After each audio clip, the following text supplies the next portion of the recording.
This is the AMP Business Podcast, a weekly show featuring the top leaders, innovators, and hustlers that are making it happen in Northern California. Here's your hosts, Chad Alderson and Parker Lean. Hey, welcome to the show, everyone. Got Parker back in the room. What's up, Parker? What's happening, people?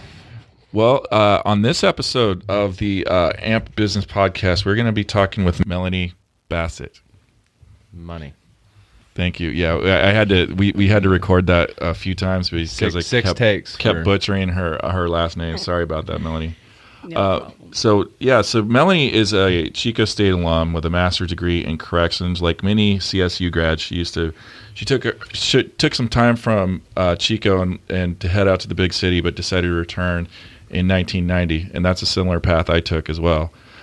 Melanie is now the executive director of Downtown Chico Business Association. And what that stands for is DCBA. You guys have probably heard of that, at least a little bit. This is a nonprofit organization dedicated to enhancing and maintaining Downtown Chico's vital and thriving retail and cultural center. Welcome to the show, Melanie. Thank you. Well, before we get into the DCBA and what they do exactly, where did you grow up? Well, I actually was born in Michigan. My dad was in the Navy, so we traveled about all over the world, and we landed in Monterey. So I basically grew up in Monterey.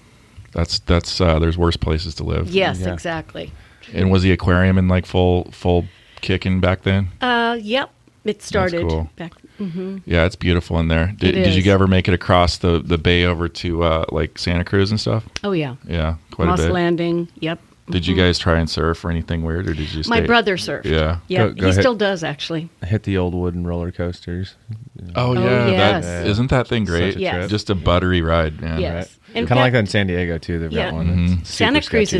has gotten so much better. They went through a period of time where things were not so good. Yeah, I remember being down there because my aunt used to live down there. I think she still does, but she kind of like resides in SoCal now. But yeah, it was kind of just dirty and dingy, and Had some gang it came issues up and- since yeah. then. Oh, Okay, definitely. well that's cool. Yeah. That's cool. Yeah. Well, how did you? So you grew up in Monterey, but how did you find out about Chico?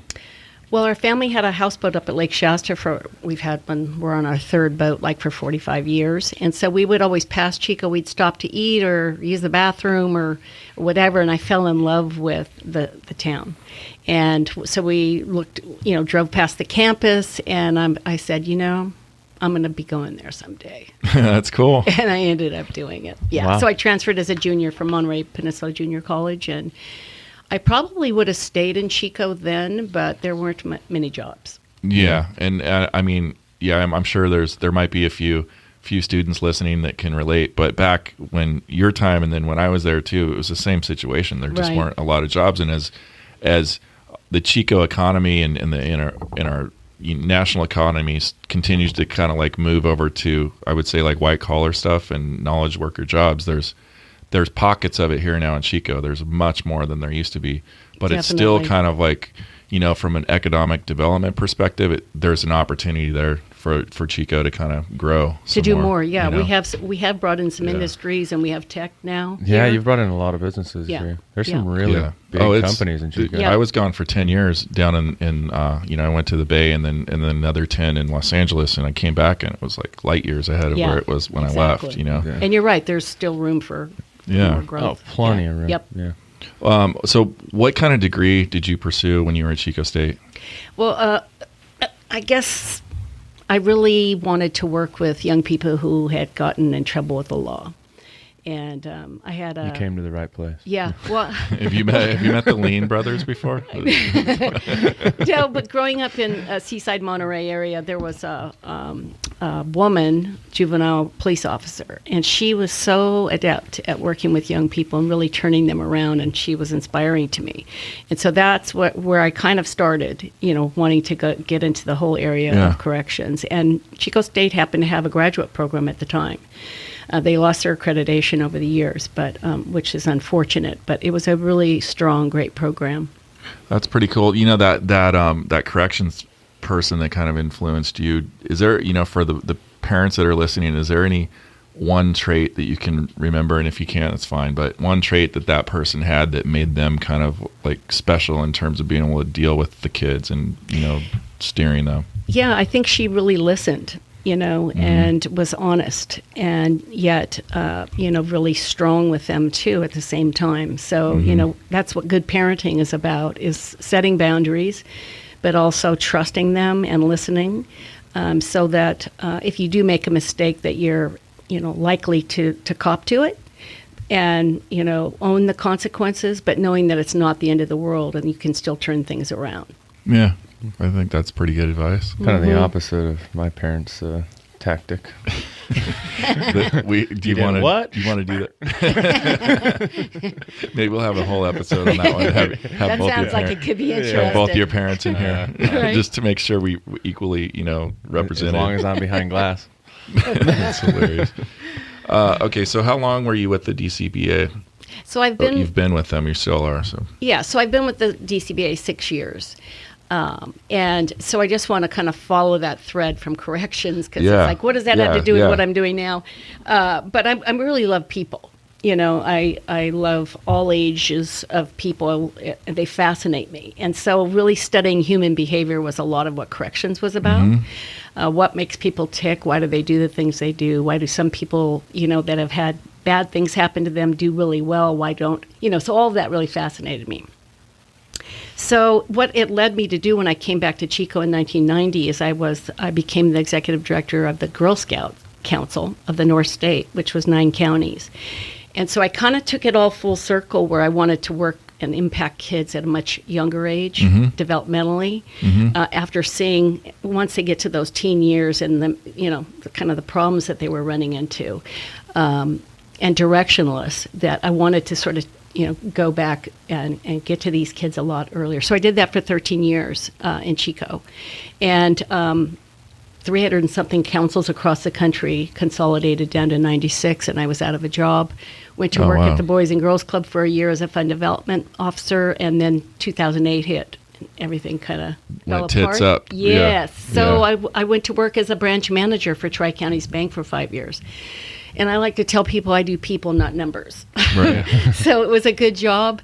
But when this particular opening came up, there was somebody on the board at the time that said, this is like perfect for you. It's a perfect combination of all the things that you're good at and that you love to do. Yeah. And it certainly has been a challenge, but I love it. What aspect of the job do you enjoy the most? Is it really just is it the people part of it? It is the people, and just, working alongside others in partnerships and sponsorships and events, and, bringing people downtown to see that really downtown Chico is the heart and soul of our city. There's just, and that will never change. Which is really cool, because you got a place even like Oroville has a really cool downtown, but it's been neglected for so long. Right. But it has a ton of opportunity, and that's what Chico definitely has. And they're working on turning that around too. They're just now forming a downtown association. That's good. Oh, good. And I've said for years, Oroville has so much going potential. on. Oh my gosh. So much potential. Just the natural resources around there. Oh my gosh, it's beautiful. Yeah. And if they could get together and work together rather than always button heads at on stuff. odds with Are you kind of coaching them in certain little areas? bit. Kind of more of a mentor kind we of a have thing? met with them. That's and cool. and trying to be a resource that's for good. them. Yeah. Good. Let's talk about DCBA a bit. So when was it formed? And let's back up. What was going on at the time that led to the formation of this?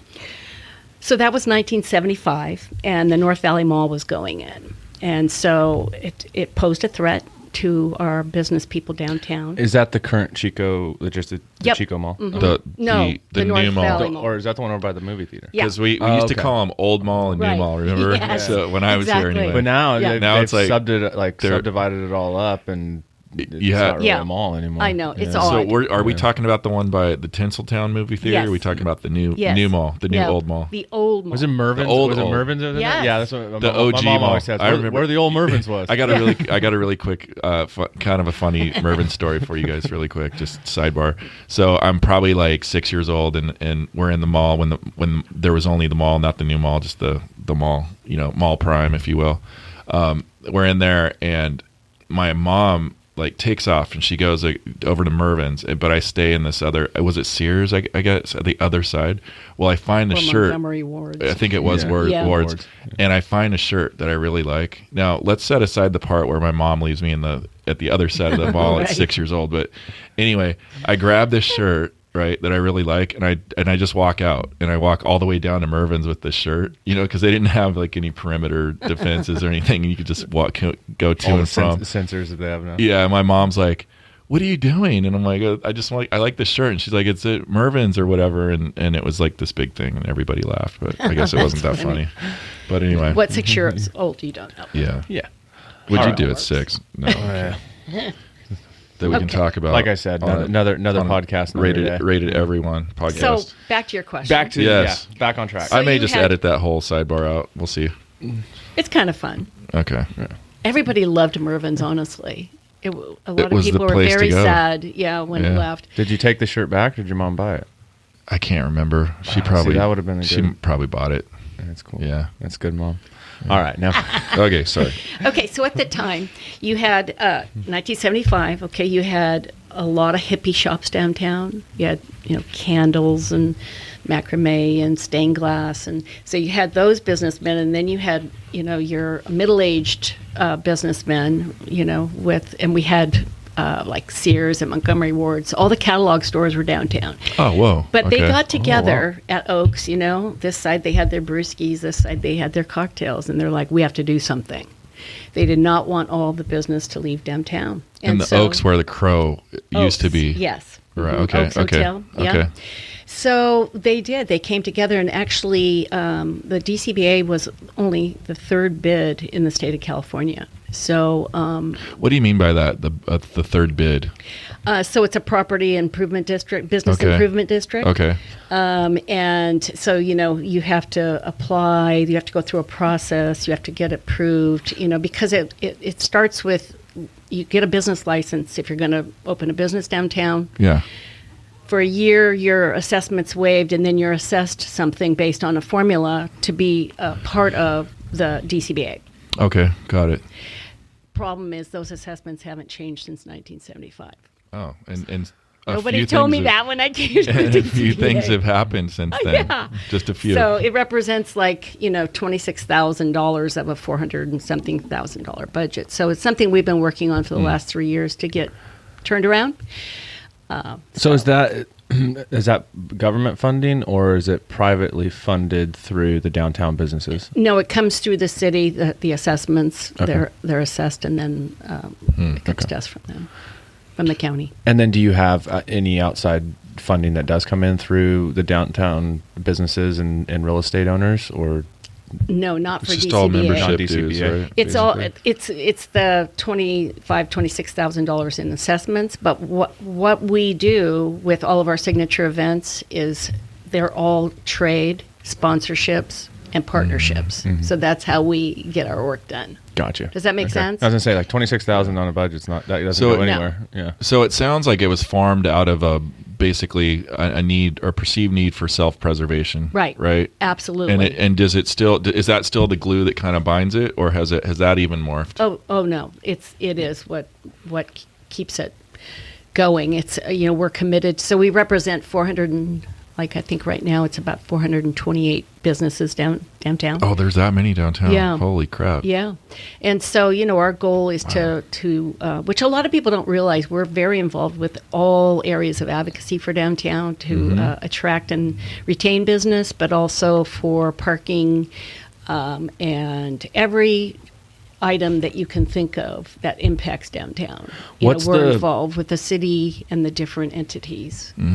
What's the area of downtown? What is your boundaries? Yeah, good. Where does it That was my start? next Where does it question. stop? So Thank it's you. 40 Yeah. blocks, and we like to say creek to creek. So behind Sicilian Cafe, and then behind the greater buildings, Oh, the okay. foundation, Okay. Chico Foundation. So a little bit The bigger radio. than I have in my mind, because when I think downtown, I think like LaSalle's. To me, it stops at the I'm park. sorry, Trace, down to where Taco Bell used to be. Yeah. And then from like the Jack in the Bear to Jack maybe in the like Box at the Panamas. Right. And there's really no the fact that I just outlined it based on a walking drinking pattern it's intentional. Says a lot about you. It does. It really does.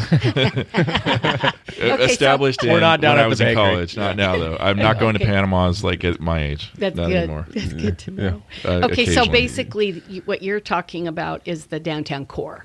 Okay. So there Yeah, is, okay. we do have a Zone A and a Zone B, and so Zone A is that like 6-block radius from the plaza to First. The innermost ring on the tree, basically. Yeah. And so their assessments are based on that as well. So in Zone B, they pay a little bit less, but they get less services. That's what I was going to ask. Okay. Okay. And then we're going to talk about farmers market in a bit, but do the people in Zone A have preferential like placement in terms of like the layout of a farmers market setup? Because retail location, location. They say that about retail. The same thing I would guess applies to a farmers market thing. Even though each business is transient in nature, there's still going to be prime lies, so to speak. That's what we say in fly fishing for trout. I'll always bring it back to fishing, but anyway, do the people that are in the Zone A, do they get first pick on the spots that if they choose to also be part of farmers market, or does it not work that way? Yes, it does work that way. Okay. Our downtown businesses have preference. Okay. Yeah. And if they pay a lower fee, and they get prime locations. If I'm like on a Zone B or C, can I pay for a better spot? And can I go to the front of the bus and sit there, or? Okay, so there's just Zone A and Zone B. Okay, so it's in A and B. downtown, and all of them are considered downtown businesses. Okay. So if someone in Zone B, like let's say Co-op, wants to have a booth, they also are considered a downtown business, and they have pay it less, and they have a prime location. If they want a corner spot, for example, and my assumption is that's probably a good area to be. And there's like 4 people. Does it start into a bidding war, or how does that work? No, Erin Morrissey, who is our events and marketing director, she is really the market manager, and so every week there's a fairly different layout. Your farmers are in the same places. Yeah. But we really try to place people depending on who we have coming that week, who are our downtown, what will complement each other. Well, what you're describing is when you get married and you have the reception and you have to set the tables. Yes, it's like, same okay, thing. I'm not going to put those two together because I used to date. Exactly. You have to be careful. I can't put. You guys get it. Okay, that makes sense. So it just kind of gets it. The deck chairs get rearranged based on whatever the needs are and the players that week. Right. Okay. And some people, come to the market once a month. Some pay for the whole season, come every week. So it varies. Well, that's what I was going to say. Does it change weekly then, the placement? Yeah. Yeah. Okay. Even if you buy the season ticket, you can still be moved around, regridded. Basically, we try to keep them in one spot. Yeah. Okay, that's interesting. Yeah, I kind of wanted to dig into that a bit, so that if there's people thinking about getting downtown and propping up a business, so if someone was, they know how that works. So if someone was paying for the whole year, would they get better placement then? Because they're more not necessarily of a permanent. It depends. Pop-up? It depends because there is, like I said, there's one footprint for the farmers, and which makes sense because you always want to go to where they sell the tomatoes, right? You need to. It's just like the supermarket. That totally makes sense. Legally, those staple there's items. a requirement, health requirements about keeping produce. Yeah, and you have to have signs for that. Okay. So basically, that's Broadway and Third, the part of Third, and then the rest of Broadway, Fourth, and around the plaza is retail, and little pop-ups, people trying things, homemade soaps and whatnot. Yeah. Tchotchkes. Yeah. And then and we touched on the charter a bit, but I'm just going to read the charter, and then can you kind of like unbox it for me? So the charter is dedicated to enhancing and maintaining downtown Chico as a vital and thriving retail and cultural center. I mean, I know what that means at a high level, but like what aspects of that do you think the business owners would most like to embody, or at least come through by being a part of the association? So let me just tell you, like, back to the charter. Yeah. So it's parking. anything having to do with parking downtown. It's decorations and art.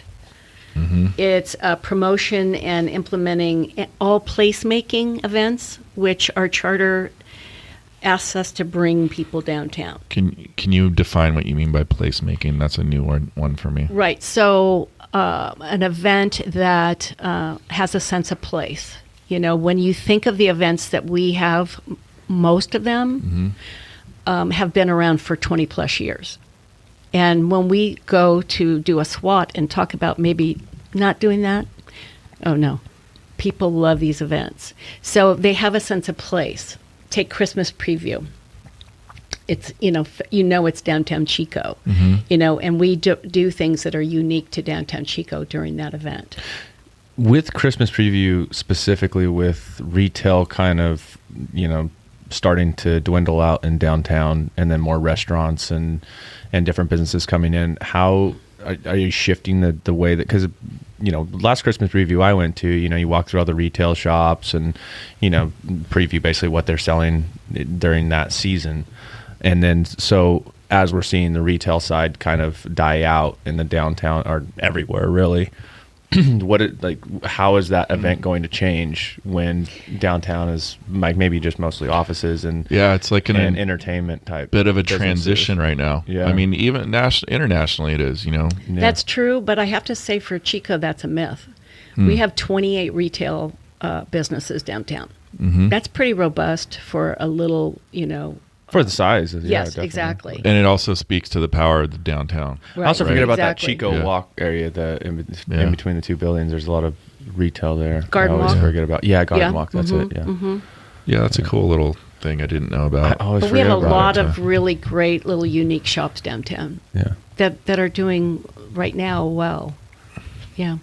Yes, we kind of touched on how the membership stuff works a bit, but just at a high level, let's say I just started a retail shop downtown. Like who do I reach? What is the process for me to basically get involved in DCBA?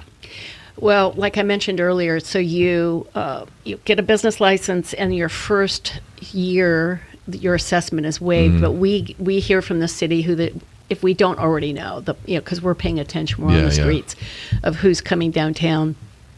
We approach them and, go talk with them about what we do and how they can be involved with the DCBA and, like a little welcome wagon type thing, and we go from there. Yeah, and then at what part in the process did they get the tattoo?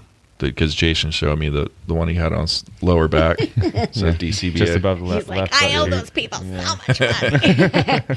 Jason has been a great partner. And we're talking about Jason Kolobov, one of the owners of Crush. Yeah, he's been fabulous. He was on our board until just recently, and cares so much. He's so passionate about downtown. He has a million ideas that he thinks I should be doing. Yeah, he actually came in today, and he's the one that told me to get you on the show first of all.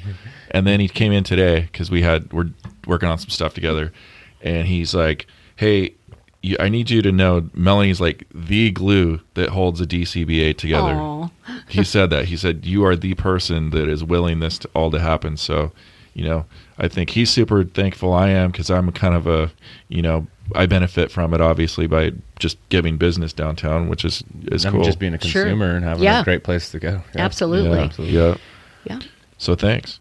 On that positive note, what is the biggest accomplishment that you guys have done in the last, 5 years?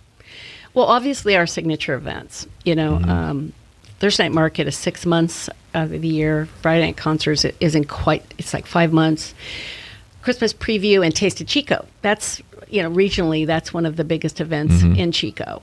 But I want to say one of our newer events that I'm pretty super proud of is our Art and Wine Walk. When is that? So that is the first Friday in October. Okay, is that going to be new this year then, or did you do it last year also? We've done it 3 years. Okay, 3 But years. it was very small the first year. This will be the fourth year. And it just keeps growing, yeah. Okay, so what's the primary way it's growing? Is it vendors involved? Is it awareness, or is it both? And which one's driving which? It's free. It's free. Free alcohol in Free wine. Chico is And kind of people like... love free. Yeah. So it's actually the whole month of October is Art Month. And so they different businesses downtown feature art, and then that evening the artists, there's like 11 receptions. That's and cool. the artist is there to intermingle and talk with people and that kind of thing. We have, glasses. How does the wine work? So in those Yeah. 11 receptions, we're getting down to it here. Okay, Let's get to we the have nitty-gritty wine here. tasting, and we have branded glasses that people can, for the wine walk. And it's just, there were several thousand people downtown this Oh, last wow. time. So we Oh, got cool. such great feedback. And so they not just wine, but they also have appetizers.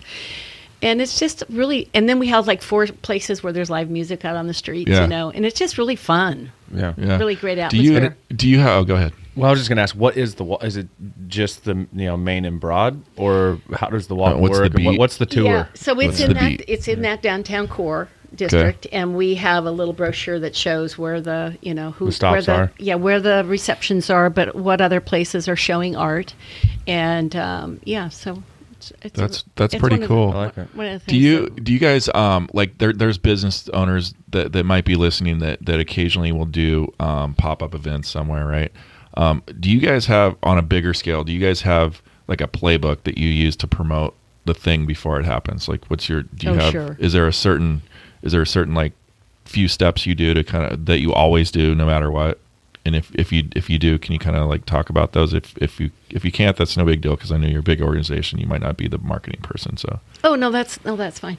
So, obviously over the years we've established really strong partnerships with all the media outlets. Yeah, So, yeah. both papers and all of the radio stations and both TV stations. So we have written agreements for the year, and we can do add-ons and get creative with them. And so that's one of the great things about the DCBA is that we can leverage those dollars and those relationships. So that local media to really okay. get things marketed, whether it's by a commercial or a video or whatever it is. But obviously, we all know social media is kind of where it's at. So we've also upped our game with that as well. That's interesting. So when you first started, as a percentage of marketing spend to promote whatever's going on, when you came in and you said, when was it? It was 6 years ago? Yep.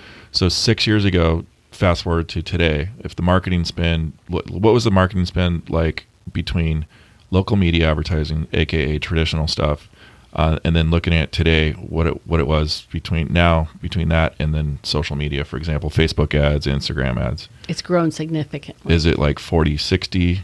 What do you know? Probably. Roughly. Probably. So 40% social. Mm-hmm. Okay. Mm-hmm. So it went from did it go from 0 to that? Yep. Okay. Yeah, that's interesting. I would definitely say so. Yeah. And the other thing that we did 3 years ago is we have a beautiful, very robust website, downtownchico.com. Yeah, I noticed that. You guys did a good job. Yep. Yeah. So so we're not just pushing out DCBA things, but anything happening downtown. We're happy to do that marketing. But the other thing that we created were microsites for all of our businesses. It's free. We help them set it up. It links directly to their website. But if they want to, run specials, we also have Thursday night specials on there. We have foodie finds. It's really a fabulous website. And we work on AdWords so that when you go to Google, anything downtown comes up first. Yeah. So we've been working really hard on that. That's pretty cool. Mm-hmm. Okay. Let's talk about, there's challenges, right? There's always challenges. Mm-hmm. Getting out of bed this morning was a challenge. Right? But for me, and what I've observed, homelessness. I was going to tell you one more accomplishment. Yeah, before we get into this one. Can I? Yeah, for sure. I mean, I can't believe I forgot the most obvious. Yeah. Which maybe we're going to talk about at some point. But I'm very super proud of the AMP.build, the property owners. Yeah. I thought. Improvement District. It's in here. We've got it in there. Let's see. Yeah, done. Yeah. Okay. Yeah. And we can talk about it later. That's more in the future. Yeah, just want you to know that's probably our very biggest accomplishment in the last couple we'll years. We'll definitely spend some time on that. So those are great accomplishments, but I want to switch gears and talk about some of the challenges you guys have downtown. As a consumer downtown, personally spends quite a bit of time and money down there. One thing that I've seen is homelessness. I want to I think preface that with, I think social media kind of makes a bigger deal of it than it actually is.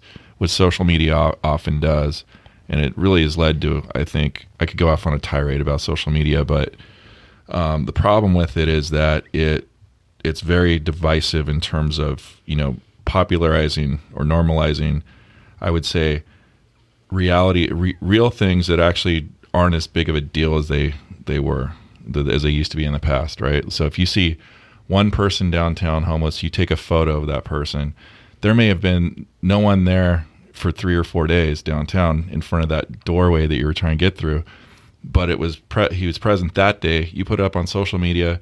Now you've got like 60 people commenting, "What's going on with downtown?" Da da da. So Right. these things get blown out of proportion. But there's a saying, perception is reality. Mm-hmm. So therefore, I want to just contextualize it first, but let's talk about the homelessness problem in downtown and Chico as perceived by the public. Is that fair? Yep. Okay, cool. Absolutely. So basically, the first thing is estimated impact, if any, to downtown. Okay. What's the? Do you guys have metrics? How are you? Yes. So just Yeah. following up on what you just articulated. So I think it's important to educate folks a little bit. We've always had homeless in Chico Yeah. for years. And that's not what's happening now. This is a transient population. These are folks that are travelers and are kind of proud of the fact that they're not working, and they usually have a phone and laptop, and they have things. That's an interesting distinction. So there's homelessness that might be, these people may have been displaced that were once residents in Chico and had a Right. place to stay, and then there's the professional person that kind of lives off the urban environment, so to speak. Right. Is that but That's is for the most transient part. in terms of, like, they might jump to, they might go to San Diego because it gets too cold up here during the winter, but they'll be Correct. back about this time of year. Is that what you're saying? Right. And Okay. there's a certain percentage of trimmers that come to the Butte County. What does that mean? Trimming pot Marijuana trimmers. Yeah. in the I'm foothills. surprised I don't know that. Well, I was okay. That makes sense. Yeah. Okay. So there's a percentage of trimmers, but there's also with the distinction of the homeless from over the years, there's also mental illness that's gone untreated, and that's kind of folks that sometimes are downtown screaming, and Yeah. they really need help. But the transient population has been a little bit more difficult to get our arms around and figure out how to deal with. Yeah. So I could see that. Just if they're if they're doing it professionally, so to speak, And don't want help. and don't even, it's not even, maybe that's just not part of their value system, and that's fine, because everybody, I think that money and fame and someone's, self-worth it's a relative concept. So I'm not going to judge them because they're doing what they're doing. It's their thing. That's fine. So I get that. I totally get that. That makes sense. But the other piece of that is that there is a lot of addiction. Yeah. And that's what I meant by it's difficult to get our arms around how to deal with that in this community. And that's part of the challenge, the mental illness that's going untreated, as well as the addiction. There are a lot of drugs on our streets right now. Yeah, it's interesting because I kind of lost track of the point I was going to make. The point I was going to make is that this type of transient population that's in is probably particularly thorny because they're educated and they're networked, and they can share ideas, about basically how to find loopholes in the legal system at the city and state and federal levels, and exploit those. Is that And many is that of a them fair do know yeah. the laws. I mean, I'm on Reddit, and there's a subreddit on homelessness, and there's literally people trading notes on how to get around X, Y, and Z, regulation or city Right. ordinance or whatever. So, yeah. Right, and because of the laws in California, they know that the jail's full, Yeah. and so they may get written up and taken over to jail, but they also know they'll be back on the streets within hours. Yeah. So it's sort of this revolving situation that we haven't been able to really impact. Are they? Are they it's violent? Well, I I wouldn't say just that population. I think there's an increase in violent crimes that are happening in Chico. I think the chief just spoke about the crime statistics and gave some information about all of that. I want to try and get him on the show too. Absolutely. You should. He's wonderful. Yeah. He'd be great. He's been a steady force, and one of his mantras that I've loved is that he said there needs to be a balance between accountability and compassion, and Yes.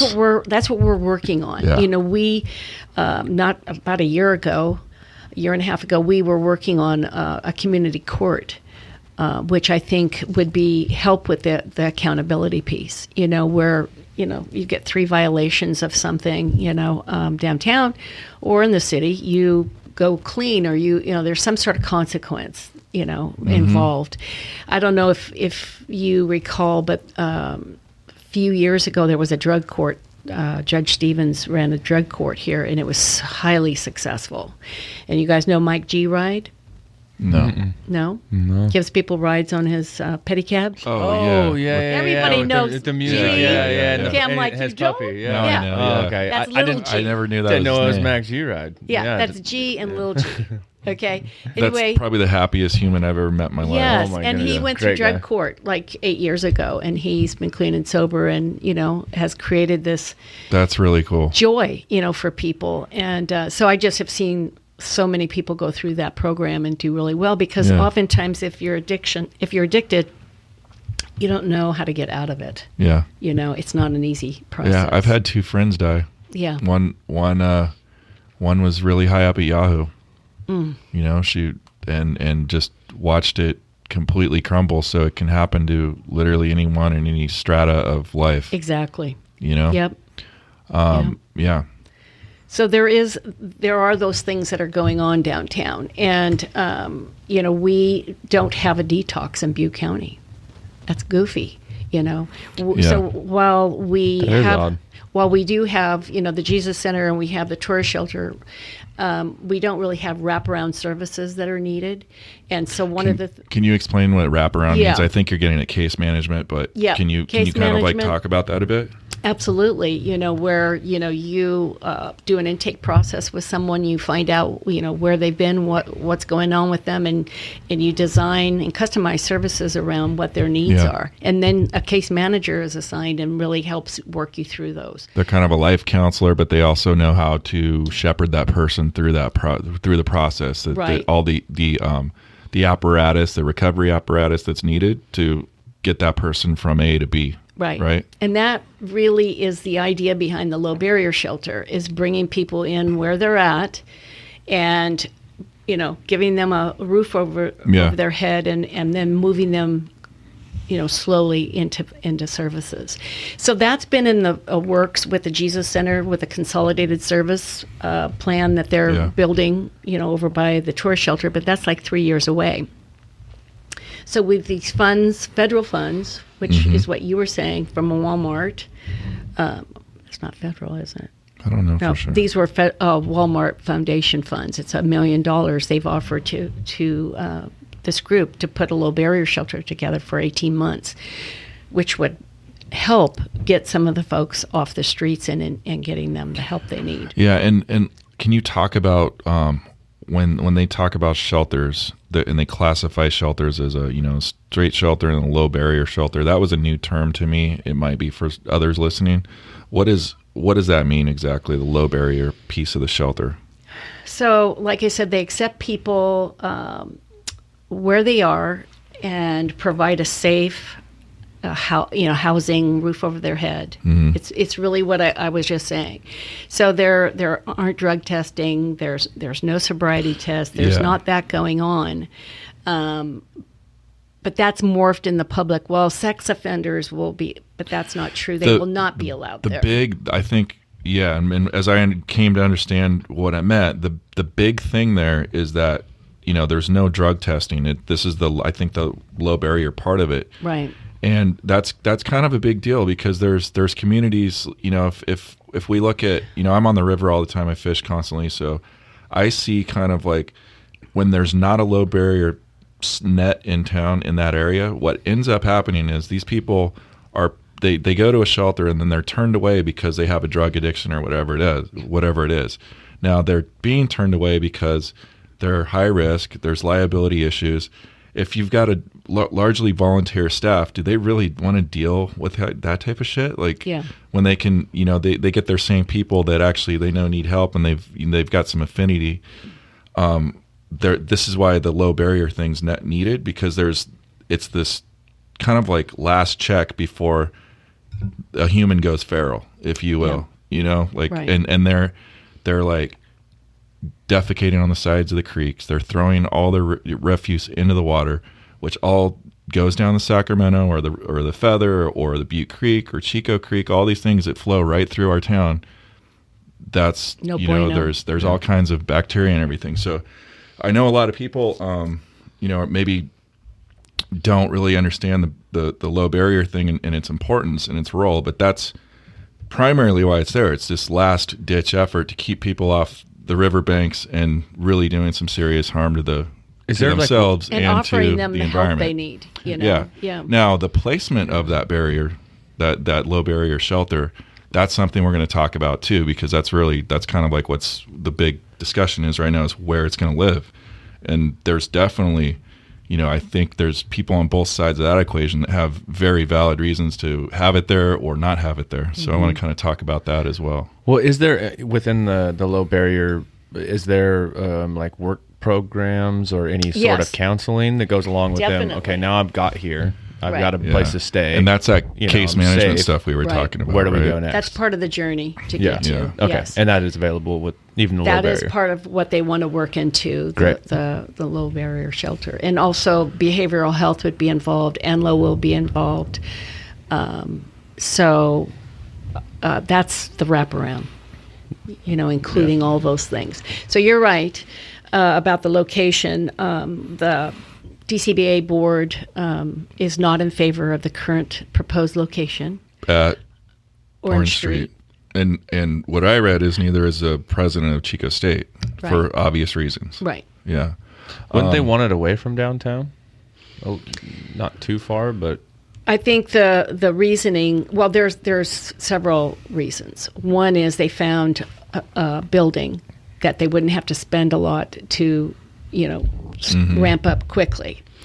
They found a property owner that was willing, but 18 months, Oh, okay. So this is just temporary. This is not a This is temporary, thing. And okay. I think that's the other myth out there. It's temporary, and the police chief has also said, if it's not working, we'll shut it down. Yeah. Okay. So the team that's working on this are in my mind, the very right people to be leading this charge.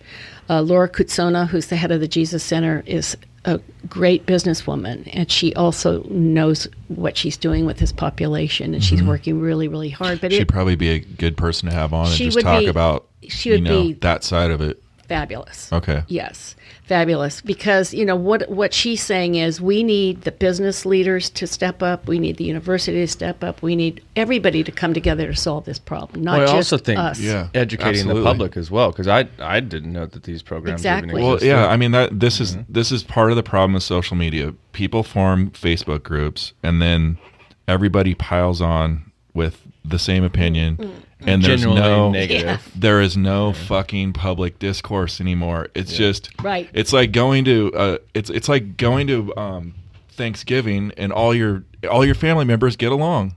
How often does that happen?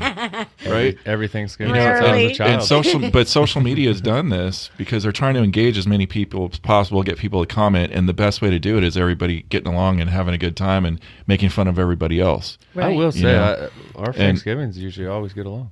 Yeah, well, I mean, like extended family and stuff, like 20 plus, I guess. You're rare, okay. Anyway, but yeah. Family dynamics are very interesting. Until Chad came this last year, and then it got kind of crazy. Yeah. But I think we got to have, this is one of the reasons we started this show, like to get people in and actually start having conversations that weren't, either sound bites like you find on TV, local news and stuff. Right. Or just a heavily editorialized thing with a very transparent agenda. It's like obvious what they're trying to accomplish. Right. We want to get both sides on, and hopefully get both sides on at the same time. Right. Exactly. Yeah. I think you were saying a lot of this is perception as well, and education, because people see folks loitering around the Jesus Center and they think, oh, heck no, for Orange Street. But it's a completely different model. That is not what would be happening there. But I'm not promoting that location. I'm just saying that there's a lot of education to do about it, because right now the Jesus Center they feed people. They do house some women, but that's not where the issues are in the neighborhood, with just people waiting for the next meal and that kind of thing. So, but that is not this model. And the idea behind the low barrier shelter is that this would be a precursor for the consolidated services that they're building to open like in 3 years. And then where would that be, the consolidated services piece?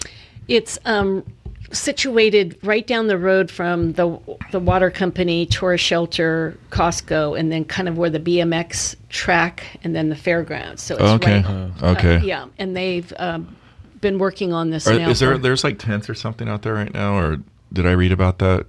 Is there temp housing or something out there? Or I think that was campfire though. Oh, okay. Yeah, I think that's campfire housing. All right, so they're gonna put a more kind of permanent structure in place, and definitely. And then is this where the Walmart funding is coming from? No, the Walmart funding is primarily being offered for a low barrier shelter. So the Orange Street thing, for example. Yep. Okay, so on this bigger thing that's going to be rolled out, is it going to start construction in 3 years, or is it going to be operational in 3 years? Not sure. They're privately funded, so interesting. They will have to conduct a capital campaign. And maybe have someone that really understands the inner workings of that, and then the Jesus Center gal on at the same time. Definitely. Because that's kind of, Well, it'd be great to understand the statistics behind it as well. And knowing, why it's happening and that it actually is going to benefit, the entire town. But kind of back to your question about, metrics and that kind of thing. Yeah, thanks for getting us back on track. Yeah, no problem. It just popped in my head. But, our downtown ambassadors track like 22 different metrics downtown. So, and then they do their own point in time. I don't know if you've heard of what that is, but sort of weekly, the same times, same day, they count the homeless downtown. Mm-hmm. How many folks do we have downtown? And I'd say the last few months, has been an upstat since the campfire, but not anywhere near what we thought. Yeah, again, are they doing total homeless, or are they, as in they're counting how many are there, or new homeless that have come in? Total. Just total. Just present. And it's been 50 or less. It's just it's present that day. Right. It might be the same person over and over. Mm-hmm. Well, I mean, I've noticed an improvement just over the last couple of years. Oh, dude, when I first moved down here, it was difference. We worked hard. Yeah. I lived in Santa Monica for 10 years, and it's got a walkability of 10 out of 10, but it's also got a homeless population they're unreal. They're a lot of them are resident, but they're professional homeless people. But then they're on the extreme cases where there's people that are feral, basically, like I said earlier. And there's this one guy in particular that comes to mind because I'll never forget, like basically corduroy cut jeans, one cord wrapped around his waist, covered in dirt head to toe, hair hadn't been touched in what looked like a year, and then a ball of chains, like you would chain, I don't know, anything to, like a big bulldog to or whatever, at his feet, and he was just standing in place, just kind of shuffling, and then there was a tin can in the front. So I've seen kind of like the very edge, and I came to Chico, and it's kind of like the traffic in LA. People bitch about the traffic here, and I laugh, but I know what it could look like, right. And we're not anywhere near there from my experience. It's not even close. But the community, like, again, everyone, you are kind of like the sum of your experiences. So the community, if it's a perceived, problem here, then it is. Perception is reality. Yeah. Right. Well, I think it definitely is a problem. For sure, but we're nowhere near San Francisco or LA. No, but we don't want to go there. We don't want to be there either. No. And so the problem is that we need to get people up and off the streets and out of homelessness. Right. Yeah, it's not just kicking people out of the city. I mean, Right. that's a lot of people are, just bust them out of here. Well, that doesn't solve any problems. Yeah. Right. That it just creates a problem for someone else. Yeah. There's a whole thing I want to explore, and it's not going to be on this podcast, but it's like the people that there's I can see kind of the point of view where, okay, if you put all these services up and then you're just going to get like waves and waves of homeless coming in, and I do want to explore that, but not on this episode. And I think it would probably be good to talk to the gal from Jesus Center and then this other person that you're telling us about. So we'll park that one for now, Mr. Parker Lean. Okay. I know, getting a little too deep into the homeless. Yeah, but I think we got a good snapshot. But that was, I do think it's a great point to bring up, because that was a big stigma for downtown for such a long time. Not so much a problem anymore. Right. Yeah. And I have to attribute a lot of it to the Downtown Ambassador program. Yeah. Which we're getting into later on. Yes. Yeah. All right. So City Plaza, I've got a question in here about, and this is more I've noticed, like, now that I'm thinking about it, probably 3 years ago, but during certain times of the year, there seems to be a lot of homeless congregation in that area.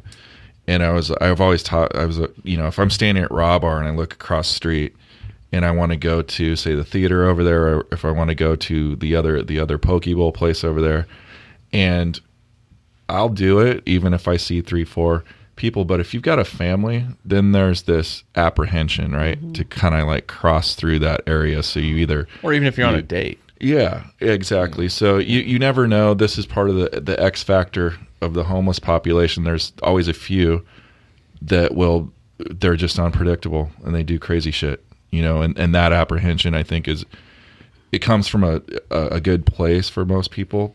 But, this is an issue, like, that I see. I don't know if it's a real issue. It's just something I see just based on observation. Are there any plans, like, as part of this low barrier shelter? Is that the idea is just to kind of move that entire population over closer in proximity to the area where the services are?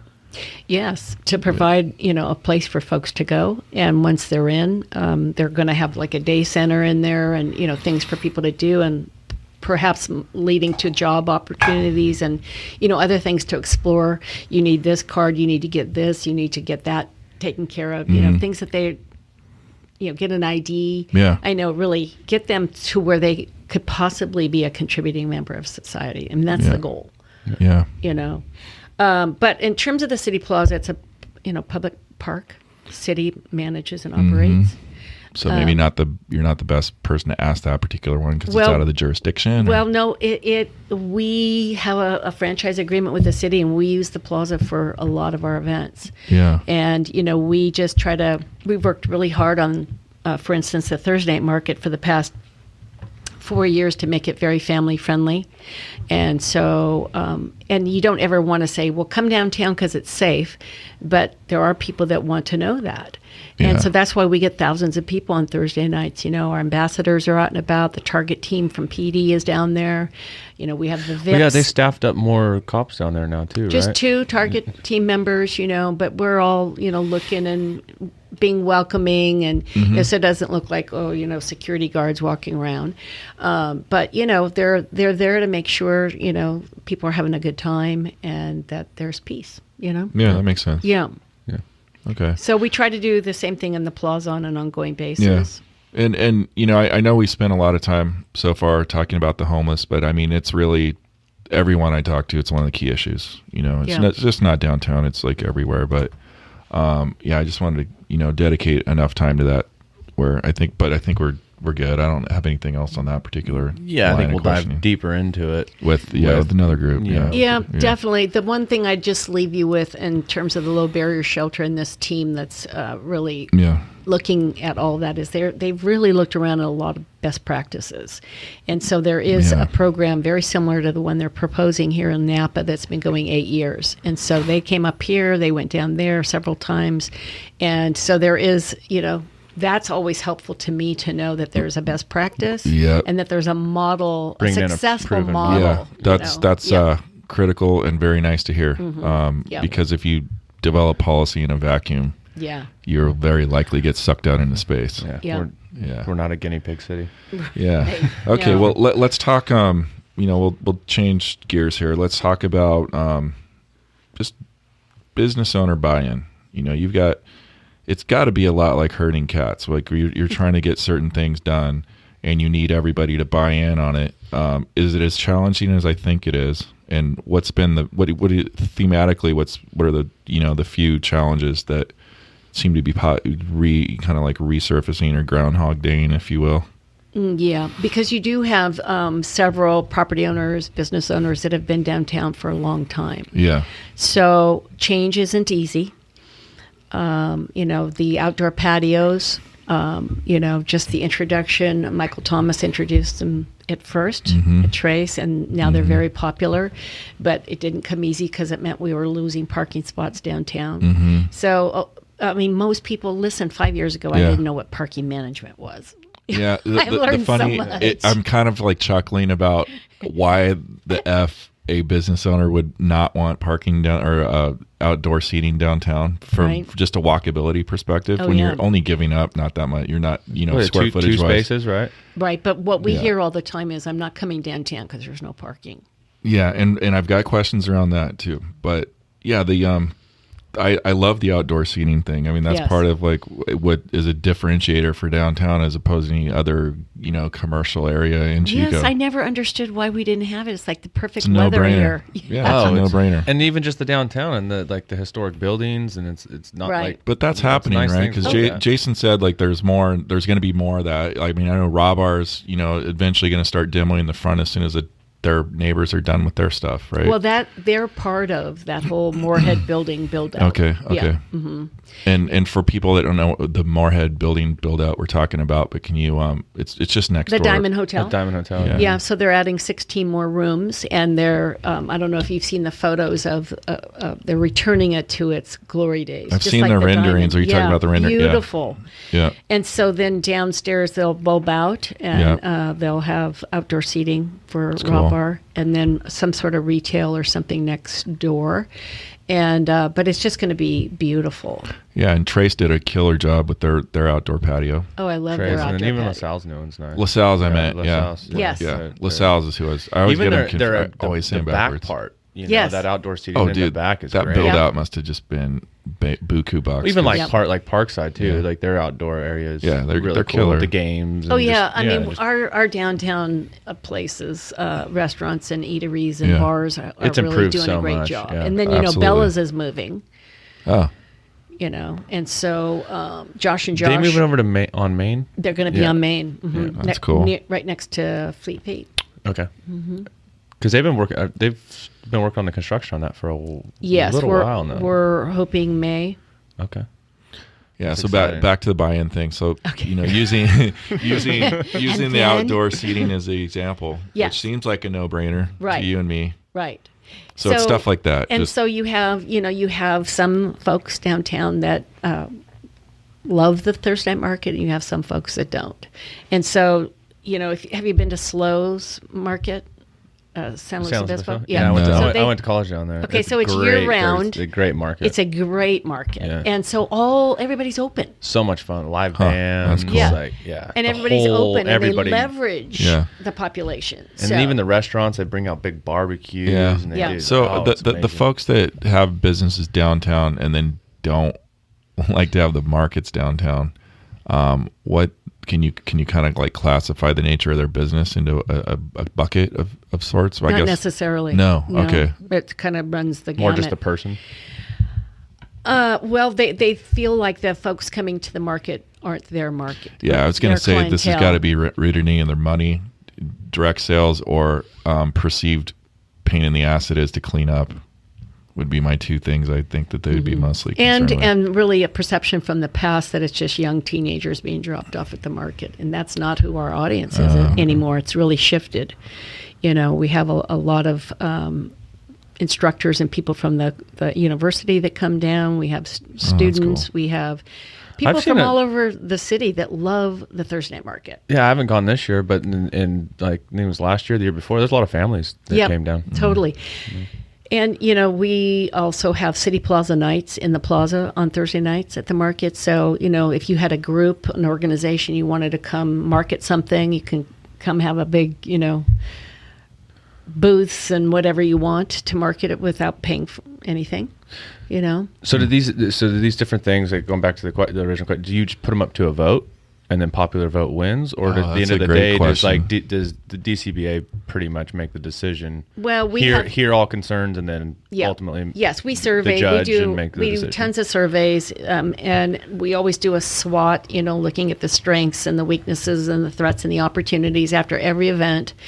So we try to take all the collective knowledge. We have an executive committee. We have a board of directors. We have a board retreat once a year. We sort of look at everything and look at what our strategic priorities are going to be for the following year, what we're going to concentrate on. And so that's our process, if you will. We try to introduce new ideas, thinking, this will be fun, and try to get buy-in and market with our businesses to try to get them to come on board with it. A change is hard for some people, and they've just got an idea about the way things should be. Yeah. And it doesn't quite always work out that way. Like we're bringing people downtown, thousands of people every Thursday night. I might see a restaurant downtown, but I got my kids with me, but I'm coming on a date, Friday night, and I'm going to go out to dinner or for drinks or whatever. Right. So that's our hope. That's our job, is to provide that exposure. a little bit of discovery and walking around. Yes, exactly. And it happens all the time, and I venture to say that most of our restaurants are pretty busy on Thursday nights. Oh, Crush last Thursday was crushed. cracking. And they're extending their whole patio. That's going to be Yeah, nice. the bathroom. Killer gonna- build out. The bathrooms out of the basement. I know. We did. I know. We did an episode with Jason, and I'm like, why did you guys decide to put the bathrooms in the basement just to mess with them? I know, I'm right? Like, that just seems so weird. Don't It's like get 'em 3 levels down, started. and he kind of sighs, and then he goes into it. It's funny. But let's talk parking, because if I'm a business owner and I give up 2 of my parking spots, geez, what's going to happen to that parking? So Well, like Jason brought up a good point in our podcast, is as more restaurants are coming in, the foot traffic increases. Right. And, so therefore more people are coming down, where retail, maybe only a few people are at the shop. At a restaurant, there might be a few hundred at a time. So yeah, I'd look at the parking thing as an issue downtown. I kind of laugh because LA is like there's That's zero. what I was just going to mention. There's zero parking, and Yeah. we figured out a way around it. But I want to hear the plan. Okay. What you guys think first? Well, there's plenty of parking downtown. Yeah. So we have the Lost Park lot. We have the Saturday Farmers Market lot. Did you say the Lost Park lot? Uh-huh. Okay, where's that the one at? over by the? I think I know where it is, by 7-Eleven. Yeah, Across the street. Not a lot of people know about that one. Can we Right. talk about where that is? Yeah, 10-hour parking. We've put kiosks in those parking lots where it's much cheaper. So it's next to the university, NPR. Greater buildings. They're on the corner across from 7-Eleven. So it's just down from there, and it's all the way to Sierra Central Yeah, Credit it's Union. a huge. There's a lot of spots. Huge spot. Yeah. Yeah.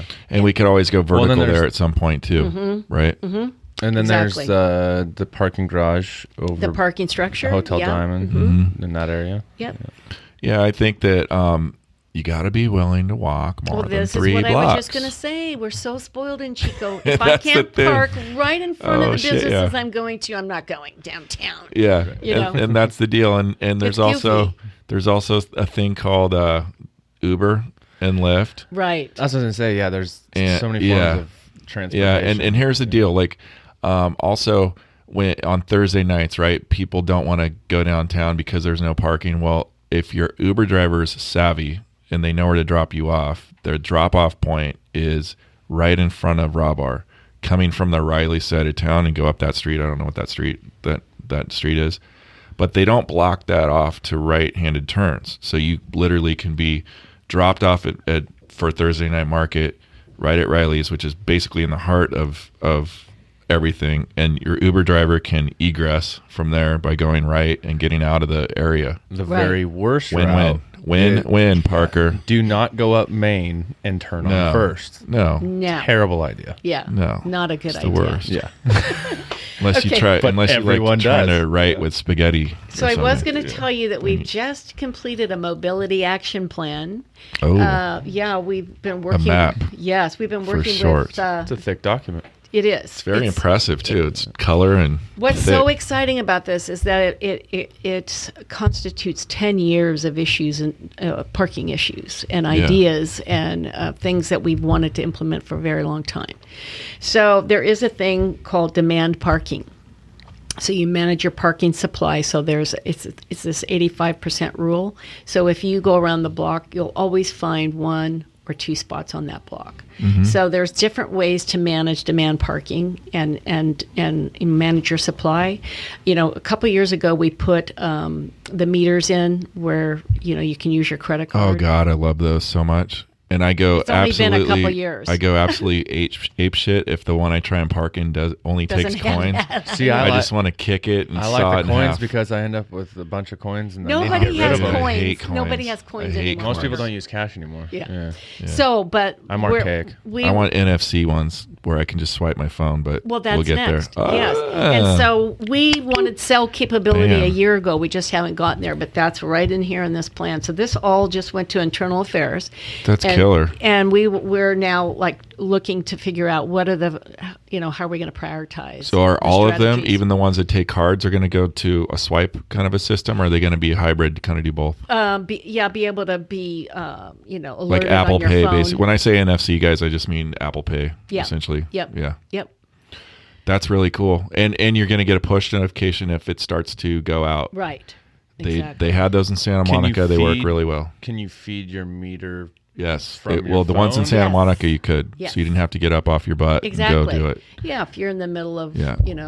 several hour meeting or a lunch. It's super useful. Yeah. Is there a limit to how many times you can refeed your meter? So you're not. There wasn't in There- Santa Monica, but is there going There to be may here? be.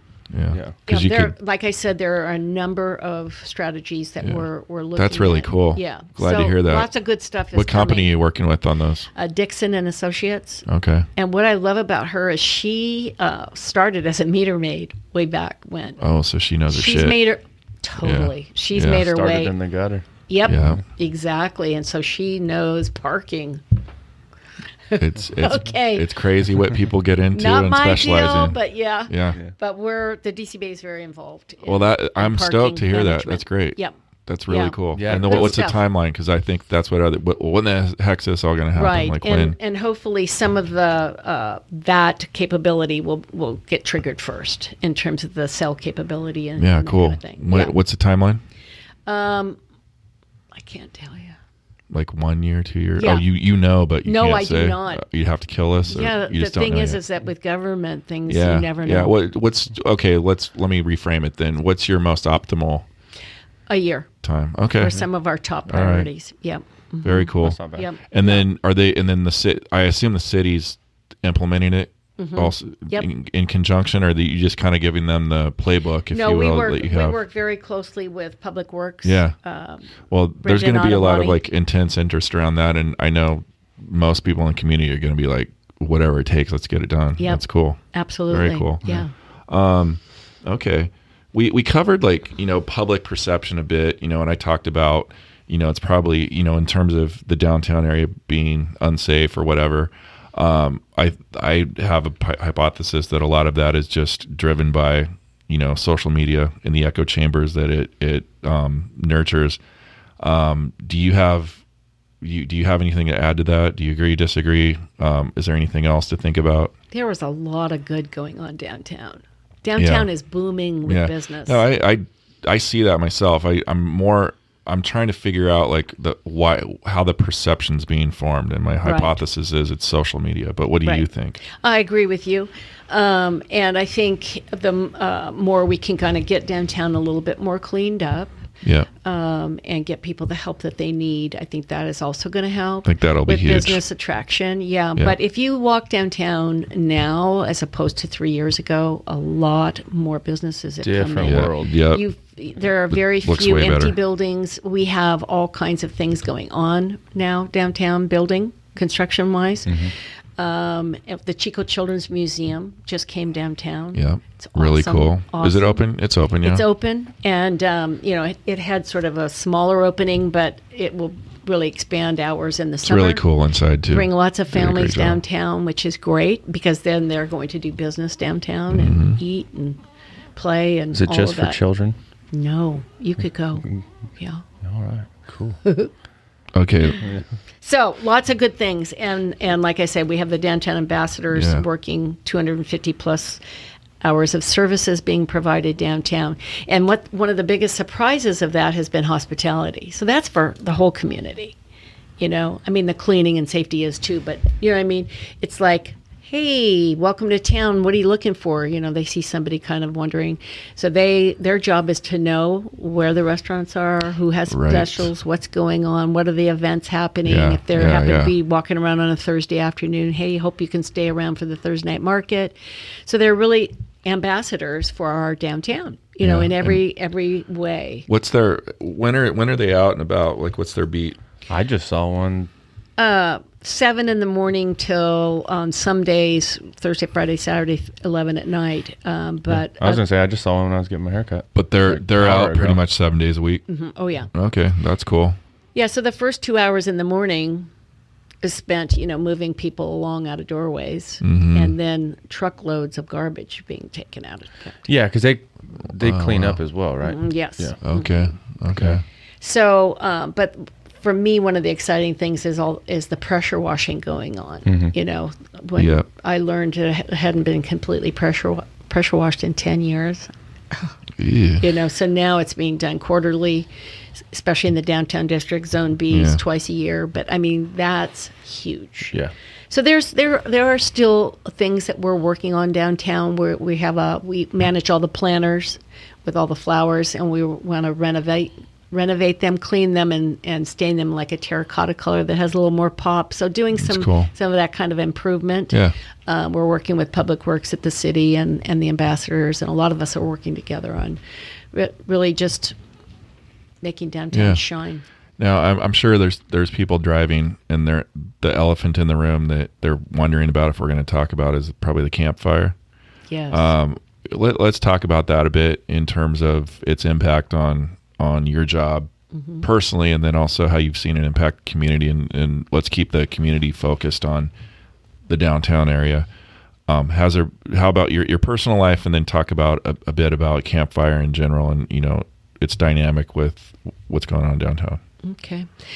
Yeah, I want to say for about 6 to 8 weeks, a lot of business downtown struggled. And I think that we sort of determined that folks were using big box stores and going to, like, you know, Applebee's and In-N-Out Burger, fast food, and that kind of thing, and not really coming downtown.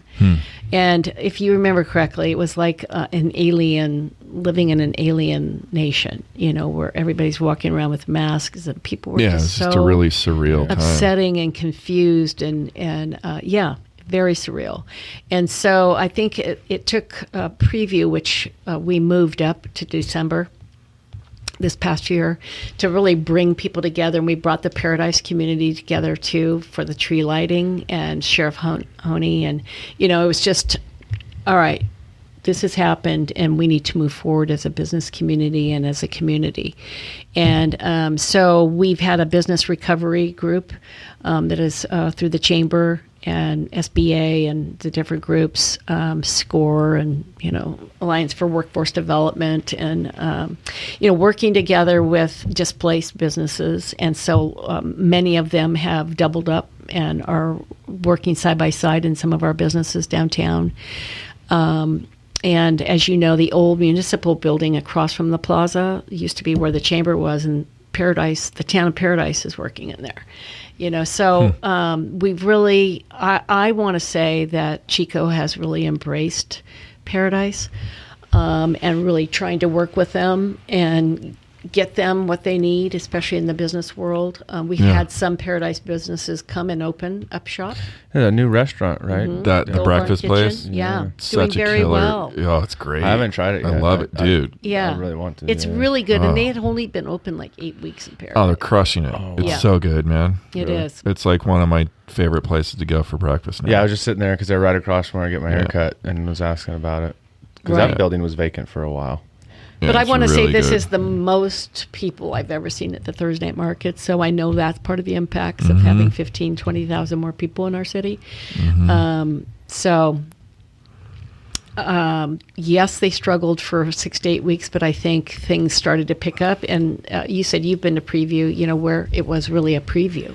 This year, people purchased. Actually spending money. Yeah. And it was really, it was like a relief for our retail for sure. Yeah, and I think to get back to the parking thing and the perception of there's no parking downtown, obviously the more people there are, there's going to be less parking. But if you're one of those people that just is in the habit of always driving downtown and parking somewhere downtown, valeting downtown, whatever it is, and you haven't tried a rideshare system like Lyft or Uber, just go out of your safe space and install the friggin' app and put your card in and just give it a try. And you know what's funny is that give it a try. Yeah, when I was living in because LA, you will love it. Yeah. When you figure it out, you will love it. Funny story, when I was living in LA, my mom came down to visit me for the first time, and I had meetings. I wasn't able to make it to the airport to pick her up. I had her download Uber. She used it one time. Every time she came or my dad came to visit after that, they didn't even want me to come pick them up. I'll just they take loved Uber. They loved it. Was They just don't like want to this- wait for because your ass is 20 minutes late. Well, all the time. that. Well, yeah, That's why. that. But it's also that kind of like chauffeur experience, It's really exciting the first time you do it, and they Yeah. love it. Yeah. Love it. It's easy. And most of the Uber drivers I've been with are actually quite funny. Yes, because and they're talking to friendly. people all day. Most they of them usually are have just three different jobs. older retired folks that Yeah. just want to get out and be around people, or and they have 3 jobs. yeah, they've got great. And I've only great stories. I've to only tell. been raped by an Uber driver once, so that's, Oh, that's perfect. not bad. That's pretty Yeah, good. yeah. I mean, Pretty good for guy was huge. I'm 6'3", and he, still. pretty good for only taking 2 rides. Stop it. I'm like, I keep riding. I stay on the hook, man. One of these days it'll happen again. Oh man, that's the kind of show this is sometimes, though. Okay, let's talk the future of downtown Chico. Parker, you had some questions, man. Why don't you? Well, going back to the events, we've talked about the Thursday night market and Christmas preview and those events a lot in the show. What events you have coming up that are still in the planning stages that that we could expect in the future? Mm-hmm. Well, we have our signature events. The Friday night concerts start with Big Mo, which is great. He lost everything in paradise. Do you guys know who Big Mo is? No. Okay, you have to come. Educate the listeners. Okay, who's he's- Big and, Mo? and me. Yeah, and most us. importantly. I'm just kidding. It's a fabulous band, and it's plays all over. I thought the it was the place. guy that was my Uber driver. Kind of sounds like it, huh? So I tied that back to. Yes, yes. Yeah. He lost everything in paradise, including this extensive guitar collection from all over the world. Anyway, just a great guy and great music, and they are going to kick off the season May 3rd.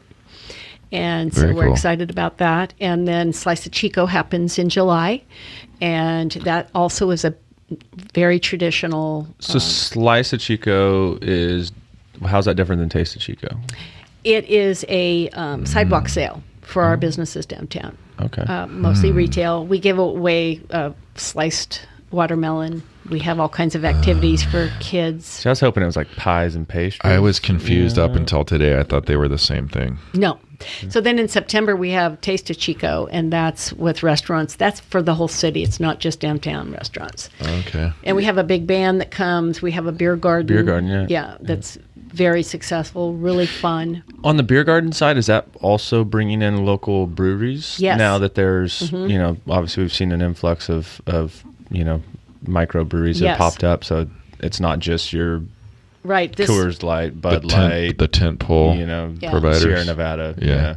Well, Sierra Nevada actually inside the beer garden put together like a little local brewery. That's type- cool. Yeah. That's really cool. Tasting. It's Yeah. cool. It You was get really fun. Quite buzzed. Yeah. It was fun. Oh, it's all you can drink. Yeah. That's our most successful. That's our one big fundraiser for the year. So that's big. But the thing that I was thinking of earlier when you were asking about it is we have the Great Race, it's called, but it's a car rally race of older cars from way back that come from Southern California and go all the way to Tacoma, Washington. So they'll pass through Oroville in the afternoon, and they'll be coming through downtown Chico. Yeah. And At a high rate of speed. no, Okay. very, very slow. Okay. 120 cars, and folks can come out and talk to them. That's cool. Check So out they're the gonna cars. park then. It's gonna be like a all little around auto the show. plaza, And When is that? That sounds rad. That's a Monday evening, June 24th. How long will Okay. they be there? Probably 3 hours. Okay. 5 So to it's like a mini 8. car show. Yeah. Yeah. 120 cool. cars. That's not That's so many. Yeah. Is there enough Well, parking? I mean, time-wise, it's many. Okay. Yeah, we'll have streets closed, and Okay. then we'll have our own concours. Will probably do their own car show, local car enthusiasts too. Very cool. And then, it's going to be really a fun, something completely different than we've done. That's the first time you've done that, right? Yeah, 'Cause I've never heard of that yes, one. we're partnering with the Chamber and the Explorer Butte County, and I think it'll be really fun. That's exciting. Something new. When we had Jason on the show with Crush restaurant, we talked about basically signage downtown or wayfinding, like someone finding their way from point A to point B downtown, navigating the city or the town. What's the plan? Because we talked about blade signs and stuff like that, but is there kind of like a cohesive strategy or plan for helping someone that may not be super aware of what's going on downtown to get from point A to point B and find the right service or whatever it is they're trying to do? Yes, there's a number of things that we're actually working on. We have a group from our board, but also from the community that's working together on a number of items from the 2030 general plan. And part of that includes wayfinding for downtown. So if you stand, for instance, on the corner where Duffy's is and you look down the block, you don't know what's down there. So that's the beauty of the blade sign. It's perpendicular, and you can look down and see, oh, well, there's the Chico Children's Museum, there's Lost on Main, there's whatever it is, Yeah. and they can be really fun and bright and add something to the downtown. Is there a plan to kind of standardize those signs though? Yes. That's good. Yeah, we're looking at how exactly to do that and what we want them to look at. But the other thing is, our downtown Chico really is historical. We're just not listed, legitimately that way. Preservation, trust, and that's something that we might look into doing. But like on the Fox building, I don't know, notice it, Where Parkside is, right? Tom Okay. Van Overbeck, who owns that building, has done sort of a historical sign, which is kind of cool. So we're looking to get those reproduced for different older buildings downtown. That's cool. Yeah. If you also on our website, we have a historical timeline, but we also have pictures of all of these cool old buildings that are still standing and Yeah. what they were, what they started as. Yeah, I was told there's a whole subterranean part of downtown that no Yes. one knows about. Yeah. And you guys just bury people in there usually? Yes. Yeah, the ones business I owners don't that don't like. comply. Exactly. Yeah. But is there really just this catacomb Yeah. below Yeah. below the seat, below the street, basically? That's crazy. I know. Yeah, I've heard some of those basements are trippy. They are. Yeah. The Breslauer building, on the corner where Chico Paper is, that basement's a trip. I'm not kidding. You don't go there. When I first moved here, I was at dinner one night with some friends, and we were talking about they had this. They like, hey, they're thinking about closing one of the streets permanently to traffic, and they were talking about, I think, 3rd Street between Wall and Salem. Is there any credence to that? It's something that it's been talked about for years, and it's just figuring out how to do that, because our one ways are so goofy, and that's a thoroughfare. But it's light, though. I would say light traffic. I mean, On 3rd. I have no clue why I just said that. It might not be, but it just seems every time I walk through there, it just doesn't seem like a lot of cars are going through it. But You're talking about from 3rd Bloom to Salem. Yes, I think so. Let me look. Yeah. Well, Yeah. no, Wall to Salem. A Wall to Salem. Wall, Yeah. yeah. Well, that could work. I know there are some traffic challenges, and so I think that's where it just kind of goes a certain distance and then sort of doesn't go anywhere. But it has been revisited a few times. It's not in the conversation at the moment, but it could be kind of cool. Yeah. And other towns have done that. Yeah, and then if you did that, possibly the type of business that would benefit most from just that kind of a setup would maybe congregate there, and you could have like these little thematic areas of retail, if you will. The problem is, Main and Broadway. Yeah, the traffic coming through there. Yep. Yeah. I could see that. And in But Santa Monica, and I asked because yes. at 3rd Street Promenade, that's what they did. At some point they just made the decision to close it down. But there's traffic that goes There's through. a lot of traffic because there's 4 blocks of traffic on that beat that goes down. It's probably about 3/4 mile long, I would guess. No, not that long, half mile. Where's this? And 3rd Street Promenade in Santa Monica. Okay. because Wilshire goes right down. Yeah, that's and that's one of the main. We'll Yeah, have to check that out. yeah, go check it out. All right, so we talked a lot about businesses downtown, but I've heard a rumor that in above Bill's, where the new Bill's Town Lounge is now, he's done a beautiful job with that build out. By the way, if you guys haven't been in there, go check it out. Above there is going to be residential stuff. Is that right? So like urban living situations, High-end lofts. Okay, That cool. would be cool. Who's doing that, and are we going to see more of it? Yes. David Halimi, that is his Okay. project. Okay. So, yeah, that's going to be really How many units is it? I want to know somebody with a loft there. Yes. Well, I We think killer. maybe Maybe Parker Link can get one. partner in on it. Dude, I would get one in a second, but I've got the boat and the gym and crap. It just won't fit. That's the I just don't problem. have any. Always excuses. yeah, they're Yeah. not going to be real big, but I think it's 10 or 12 high-end loft situations. Yeah. And then where the Are old they going to be for buy or rent? Do you know? Are they going to be I rentals? don't know for sure. Okay. I think it's Likely a lease both. situation. Oh, lease. Yeah, I think we need to get David in here and discuss it. absolutely. He'd Yeah. be good. David would be a fabulous person to interview because Yeah. David Well, has he's been downtown forever. Yes, 39 years. Yeah. A Diamond W, but he also has a lot of Diamond properties. Productions. He Yep. has a Crush building. A Yeah, lot of we'll, buildings downtown. we'll do our best. Can Does you the bull Can you rides. lobby for us? Yeah.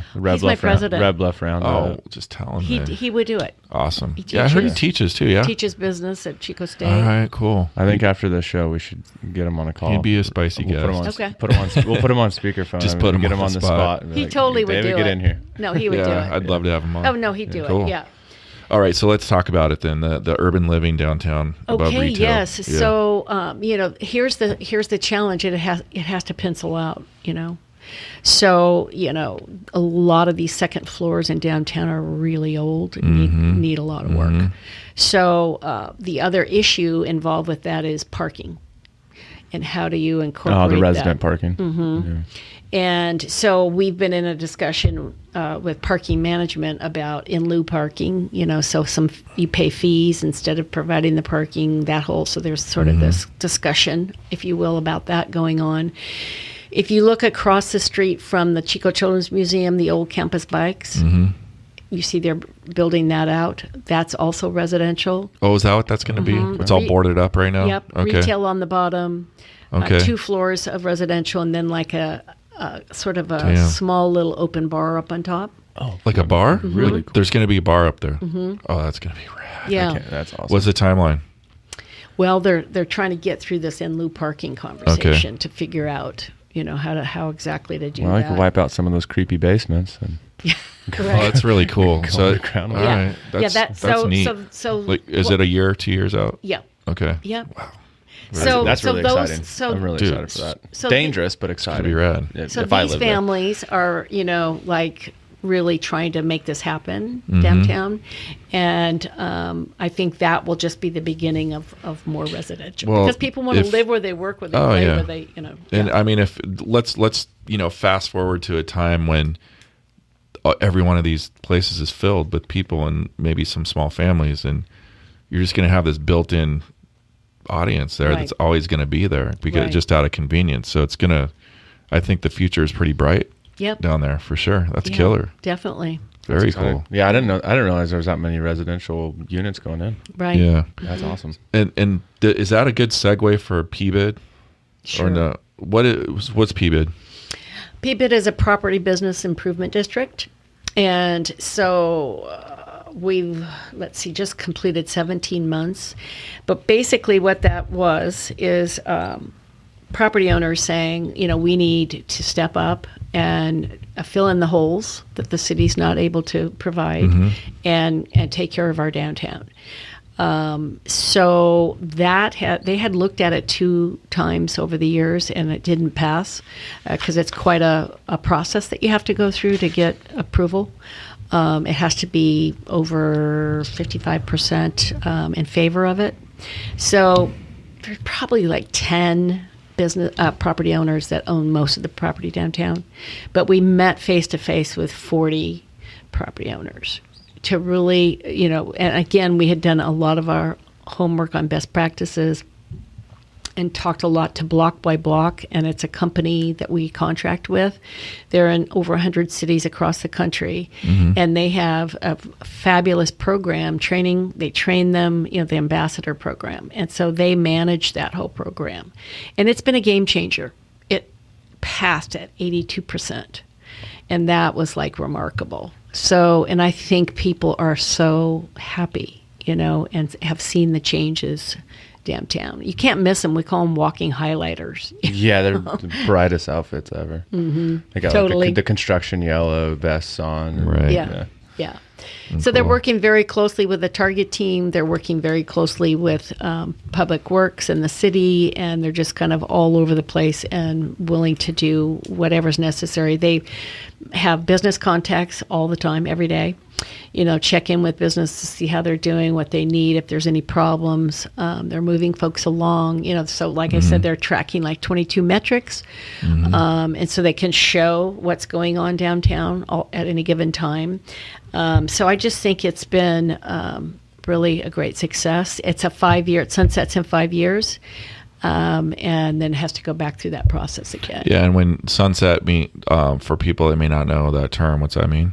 That just means that that's the end of the contract, and we then have to go through and do a vote and that kind of thing. Frequently, when you go through the second renewal, they'll go for 10 years, that kind of thing. Cool. So far, I think that they're doing a great job. Yeah. They're doing a fabulous job. Yeah, so future. Yes. What are you most excited about with respect to downtown? I'm excited about... What should we be excited about also? Yes. As consumers? Well, I think it's exciting now, honestly. I do too. I Everything do. you told me today, I'm like fired up. Yeah, I think it's Totally. an exciting time for our downtown. It And is. I honestly, when I say this, I do believe it full-heartedly. It is the heart and soul of our city. It is why people come to Chico. If you see marketing, commercials, websites, anything, you'll see downtown prominently. Yeah. And we have so much to offer. And everything surrounding downtown, our parks, our university, have become great partners with us. And so I just think it's a good time, even with the impacts that we're feeling from the campfire. I still think it's an exciting time for downtown. I think like I said earlier, business is booming, and you won't find a lot of empty buildings. And if you do, those are being Usually they're being under construction or our commercial lenders, we're working with them to fill those places. So we've had a few people leave downtown. Pluto's left, which was that was sad. And Their quality food declined. It used to Where be else do much you better get than it was. But yeah, but where else do you get a quick salad downtown? right, or a sandwich. for so reasonable. Yeah. But for That's some what I liked reason, about it, just convenience. for some reason, they felt like it was time to move on, and because it wasn't that their sales were down much. That's David Halimi's property, but it was time to sort of freshen it up. Yeah. The place, and so I think there's some things they could have done to. Do you know of any other, say, restaurant that's going to be going in there, or Not at the moment. not at the moment? He's looking for a suitor. Yeah, he actually thought the barn kitchen that went in for Paradise was going to go in there. Oh, okay. And so they chose the other location. So he's still looking for a tenant. Yeah. Okay. Do you remember Was it Urban Fresh in Santa Monica, or Fresh Greens? There's Sweet Green. Sweet Greens. That place would have just that place would crush there. Oh, I love it. And it's place. like, think of Pluto's, but think about it more farm to table, and just everything's a little bit nicer. I love food's Sweet better Green so quality. much. I was one of their top 20 customers. I went there and bought three does to not surprise me 4 at all. salads every single What's it day. called? What? Sweet greens. Sweet greens. Okay. Or- I All thought they it's do called is tender salads. greens. That was like my meal plan. Tender greens, man. Tender greens is great too. Oh, you're talking about a different Sweet one. greens is different. It's just a salad bar, but Yeah. it's incredible. We both And did there are- tours. There are the tender greens is amazing. Yeah, too. me and Parker both did tours of duty in Santa Monica at different times in our life, which was funny.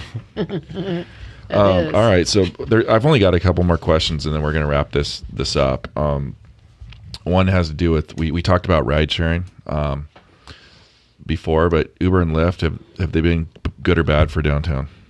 I honestly couldn't tell you. Yeah. I Haven't don't really really. noticed. I don't really have many stats, and that would essentially be the evening. But I do know, just in listening and talking to people, that people are using a lot more. Why not? Yeah, I wonder. You might want to check in because Uber, I believe, has analytics. For Okay, that would city be good to planning. know. For city Yep. planning, you may want to check in with them. Okay. Reach out to them, tell them what you're up to, and they may either have a service that's paid that's I hope not that expensive, or it's just a free service if you validate that you are indeed who you say you are. That would be a good little chip to put Yeah. onto the board to help with your planning. Right. Yep. Okay, Good and idea. then with I've got a theory. Okay. Okay. Back when I was dating, like 21 to 26 is like your prime, you talk about transient behavior, like that's your time, that's your prime time, Yeah. right? Mm-hmm. Back then we didn't Interesting have the way you describe your dating. yeah, we didn't have Tinder. We didn't have anything like that to to make connections online and be matched with people. Had to do it the old-fashioned way. It's like you had to walk through 10 feet of snow to get to school, kind of thing. Kind of like the old-fashioned way. Yeah. So what's happened with what I think's going on with respect to social apps and Tinder and things that are connecting people online, it is eroding the kind of the need to actually be face to face to make those social connections like they used to be. Yes. Is that a theory, or have you talked to any other business owners about it? Have you ever had this come up in a conversation before? What's your thought? Well, I tend to agree with you. Yeah. I just have known several young people where the experience didn't go real well. And, just it's very different getting to know somebody and just hooking up with somebody. Absolutely. Big difference. And so I just think there's nothing that can replace face-to-face. But people are busy. Well, eventually it's got to be face to face, right? Exactly. Well, a lot of times on the apps, the face doesn't match the face. That's called that's part and of that's the called problem. catfishing. Yeah, that's what I was gonna say. You bring up the taking the picture of the one homeless person downtown and making it a big deal. Right. Yeah. Well, angles and they can perceive whatever. Right. Yeah. Exactly. Yeah, it's funny. I don't know. It's just the younger generation. I think they will realize that they miss that once they get to a situation where they got the pendulum. go sell something to somebody. Yeah, Yes. I think But it's there's the different pendulum. sites Yeah. too. There's different ways of, Meeting people online. the way that some of those are managed. there's some new the ones. pretext and how Tinder's the just this, Yeah. Well, I've Whereas you're swiping right a lot there. You're air I swiping heard quite a bit, some right? new ones that it's more like they're trying to get people out to meet. And Yeah, trying I to think bring they're a date seeing. Right. I into think they're the public. figuring this out. Maybe. Yeah. Well, like I said, it's a pendulum. It's new, it's fun. Yeah. Let's try Right. it. Swing one way. Okay, now we don't really like it. Let's come back to center. Yeah, and find the balance. And between the two. and I tried online dating when I first moved down to Santa Monica, and I was single. But what the key piece that's missing is like this the chemistry piece. How somebody smells, how the little things that they do, the nonverbal stuff that you just cannot get. well, even just their personality Over and just a conversation an app. over a text. You know, Right. text doesn't Yeah. show a lot of character. I've done Yeah, match. that's that nonverbal stuff. Yeah. Nonverbal cues and social mores. You can whatever really they think. may You can be. really think out your responses. Oh, and, yeah. everything. But the everything's other premeditated. reality is when you finally meet somebody, like at a restaurant or whatever, and they don't look like they do. That's called catfishing. Yeah. Yeah, Catfish. it's like, ooh, Yeah. scary. Yeah, when I first moved back to Chico, I tried the dating apps, and it lasted about 2 weeks and a couple dates, and I went, yeah. Well, they were probably stoked when you walked in the room, but it wasn't shared, is what you're saying. it wasn't reciprocated. Yeah. No. I mean, look at this guy. He's a male model. Oh, He's Jesus. like Derek Right. Zoolander on steroids. He can't, and coincidentally, he doesn't make left turns either. So, yeah. Oh, You want to end it on that, Parker? I think that's a good place since to you're a end it. beat ass right now. Yeah. Well, cool. Thank God we're not Melanie, videoing these. thank you very much for coming on today. It was a pleasure. I Absolutely. learned a ton about downtown and what's on the horizon. It sounds good. We also know that we got some new leads to talk to some other people. Yeah. Yes. So social media, how can, we've been bagging on social media, but, how can people connect with you guys online? Oh my gosh, Website, Facebook, Instagram? Yep, all of the above. Okay. Yep. Give us the URL so people know We're where to go. posting all of the time. I don't know. Chico. Well, it's DowntownChico.com. DowntownChico.com. Yeah. And Okay. then the Facebook is just Downtown Chico. Yep. And Instagram is Downtown Chico as So well. we have like 4 pages on Facebook. We Oh, have wow. Downtown Chico. We have Thursday night market. We have Friday night concerts. So you have for each of the events as well as just a Well, just the general big Downtown events. Chico. Yeah. Yep. Cool. Okay. But I'm trying to think of what our Instagram. I'm trying to look it up right You now. guys tweet? Of course, my Are you stupid off the Twitter? internet. Yep. You tweeting as well. Oh, You guys wow. tweet, But I'm not doing the social media. right? Okay. Which that's okay. Which It's not that I don't know how. yeah, Okay. I wouldn't want to either if I could avoid I it. do social media on Facebook for Downtown Chico. I post things for that. Yeah, here it is. It's Downtown Chico, Just Downtown Chico. all one word. Yep. 2,400 followers. I'm gonna follow you guys. Easy to right find. now. Cool. Well, Yeah, thanks again I was for thinking coming on. everything's Downtown Chico. Yeah, That's good. probably. I don't know why. Do you know which one of those channels does the best for you guys in terms of engagement, like whether it be comments or shares and stuff like that? Because there might be I some think Downtown Chico. like Like Facebook, Instagram. Maybe find out and we'll let people know Yeah, on the next one. yeah. Okay, cool. I don't know at the moment where it's at. I just know that we have really stepped up our social media, so I wouldn't want to say for sure. I just know that's grown significantly. Cool. Well, we know you're not in charge of the marketing department, so Right. we won't hold it against you. Thank you. Yeah. It's okay. I got a whole lot of other stuff to do. Anything else, Parker?